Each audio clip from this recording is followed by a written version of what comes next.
Warahmatullahi wabarakatuh. Okay, kita pagi-pagi ni sebelum subuh tadi dah dengar apa, dengar karaban lah, bunyi macam-macam. Rasa macam ada something lah.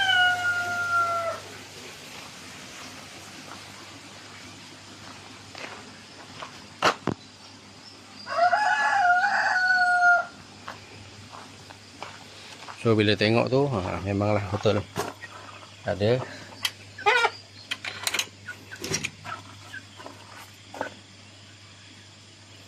Tu dia.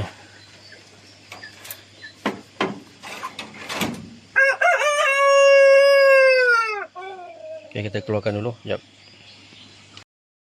Kalau ikut gaya ni macam dah makan 2 atau 3 ekor ni anak ayam ni. Mungkin 2 ekor kot.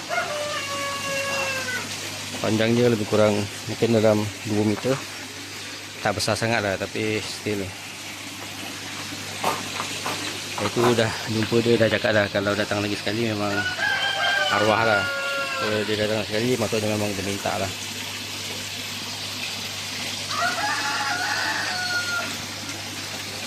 Kita tengok sekarang tinggal berapa ekor ayam.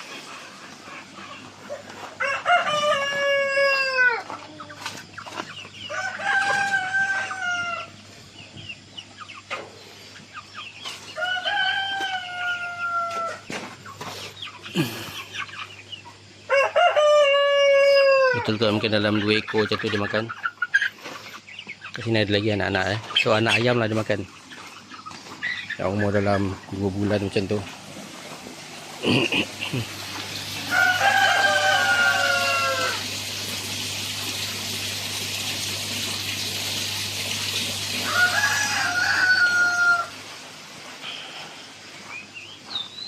Nanti kena tengok balik daripada mana dia masuk. Mungkin daripada dawai-dawai yang belah sana yang dah repot tu lah. So memang kena ganti. Sebab yang jenis macam ni, yang hijau ni memang tak tahan lama lah. Macam setahun macam tu dah start merepot dan dah mudah untuk dilanggar pun dah boleh tembus. Kalau macam ni okey. Ini lebih kukuh lah. Nanti kena tengok balik.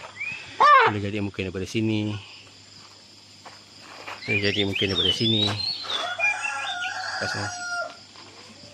Banyak kemungkinan. Okey, itu dulu untuk kali ni. Okey, bye. Assalamualaikum.